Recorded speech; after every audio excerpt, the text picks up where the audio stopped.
يا نبي سلام عليك يا رسول سلام عليك يا حبيب سلام عليك صلوات الله عليك. Bismillahirrahmanirrahim. Assalamualaikum warahmatullahi wabarakatuh. Alhamdulillahirabbil alamin wassalatu wassalamu ala asyrafil anbiya'i wal mursalin sayyidina Muhammadin wa ala alihi wa sahbihi ajmain. Amma ba'd.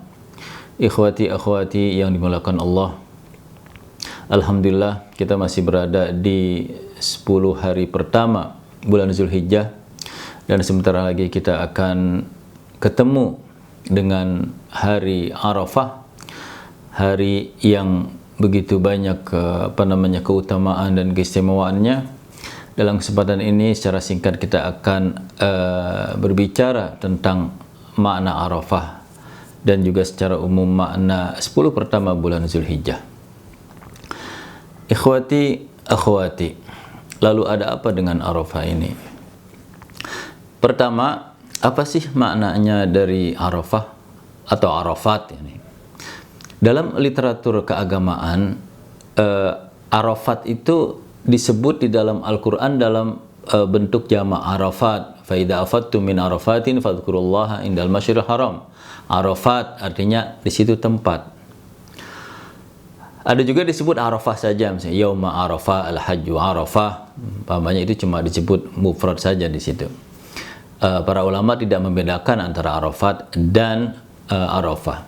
Tapi ulama yang lain ada juga yang membedakan antara makna Arafat dalam bentuk jamak dan makna Arafah. Kalau disebut Arafat itu artinya tempatnya, bicara masalah tempat, yakni isim makan, tempatnya yaitu tempat di mana para haji berwukuf, yang kira-kira 23 km sebelah timur Mekah. Itu tempatnya, padang Arafahnya, lokasinya. Fa idza afattum min Arafatin, di situ jika kalian telah bertolak dari Arafat, artinya masalah tempat. Itu kalau bentuknya Arafat. Tapi kalau dalam bentuk Arafah, kata-kata Arafah, Yauma Arafah umpamanya, di situ bicara masalah waktu, masalah kapan terjadinya terjadinya Arafah atau hari Arafah yang jatuh pada tanggal 9 Zulhijjah. Jadi kalau Arafat itu isim makan, bicara masalah tempat. Tapi kalau Arafah saja di situ bicara masalah zaman, bicara masalah waktu. Yang kedua, kenapa disebut Arafah? Kenapa disebut Arafat di situ? Para ulama mencoba untuk menjawab kenapa tempat itu disebut Arafah. Itu banyak sekali jawabannya. Di antaranya ada yang mengatakan bahwa karena di situ, di tempat Arafah itu pertemuannya Nabi Adam dan Hawa, istrinya yang diturunkan dari surga ke dunia ini, ke bumi ini. Yang kedua, karena di situ tempat bertemunya atau saling mengenalnya umat manusia yang sedang melaksanakan ibadah haji. Terus yang ketiga, ada yang mengatakan karena di situ, tempat itu, malaikat Jibril mengajarkan, memperkenalkan manasik haji kepada Nabi Ibrahim. Kita ketahui bahwa arti Arafah di sini adalah bisa bermakna memberitahu atau tahu atau kenal atau mengetahui. Itu akar-akar kata dari kata Arafah, ya, ma'rifah. Yang ketiga, lalu ada apa dengan keutamaan hari Arafah ini? Apa keutamaan, apa fadilahnya hari Arafah ini? Banyak hadis yang bicarakan masalah Arafah ini, keutamaannya, yakni keutamaan di sini waktunya, bukan keutamaan kita bicara masalah tempatnya Arafah, tetapi waktunya. Kalau udah bicara masalah waktu, artinya orang-orang yang tidak berada di Arafah pun kedapatan atau bisa mendapatkan keuntungan atau fadilah ini. Yang pertama, hadis yang diuratkan oleh Ummul Mukminin Sayyidah Aisyah radhiyallahu taala anha, anna Rasulullah sallallahu alaihi wasallam qala, "Ma min yaumin aktsaru min an yu'tiqallahu fihi 'abdan minan nar min yaumi Arafah." Artinya dari Sayyidah Aisyah bahwa Rasulullah sallallahu alaihi wasallam bersabda, tidak ada satu hari pun yang di hari tersebut Allah lebih banyak membebaskan hambanya dari api neraka selain hari Arafah. Nah, di sini juga bicara masalah waktunya ya, pada hari Arafah. Artinya kesempatan bagi orang yang tidak berada di Arafah untuk bisa meraih keutamaan itu. Di dalam hadis lain dikatakan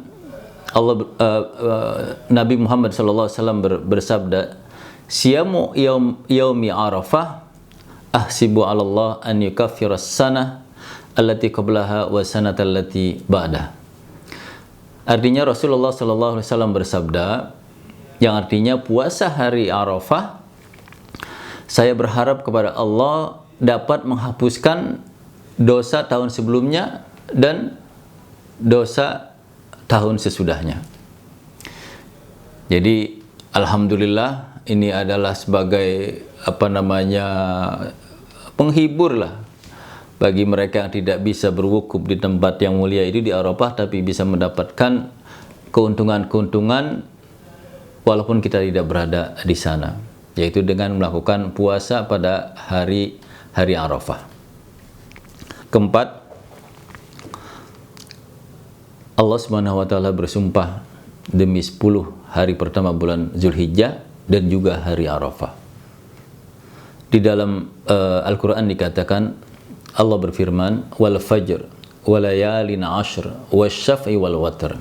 Yang arti tafsirnya, demi subuh, Allah bersumpah demi subuh, demi fajar, dan 10 bulan Zulhijjah, pertama-tama bulan Zulhijjah, dan hari Nahar, hari Idul Adha, dan hari Arafah.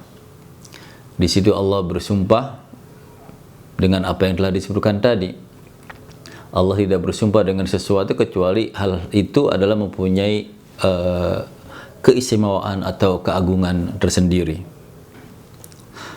Dalam suatu hadis Rasulullah sallallahu alaihi wasallam bersabda, "Ma min ayyam al-amalus salih fiha ahabbu ilallah min hadhil ayyam."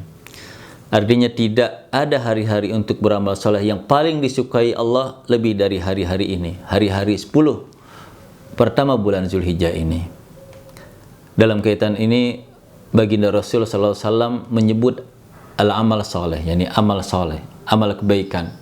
Artinya universal, artinya umum, tidak hanya amal-amal ibadah saja seperti sholat, puasa, sedekah, haji, dan lain sebagainya. Tetapi juga amal soleh di sini bentuknya umum. Bisa jadi kita kerja, amal soleh, kita membantu orang lain, itu juga amal soleh, kita membantu mengurus orang yang sakit, itu juga amal soleh, kita silaturahmi, itu juga amal soleh. Kita melakukan apa saja yang memberikan keuntungan untuk diri dan orang lain yang bermanfaat dan sesuai dengan ajaran agama, itu juga merupakan amal soleh. Ikhwati, akhwati, marilah kita isi hari-hari 10 Zulhijjah ini, terutama hari Arafah, dengan amal-amalan yang insya Allah akan menjadikan bekal bagi kita, pahala bagi kita, apalagi kita termasuk orang-orang yang belum mendapat takdir untuk bisa melakukan haji atau berwukuf di Arafah. Sekian dari saya, lebih kurangnya mohon maaf. Wassalamualaikum warahmatullahi wabarakatuh.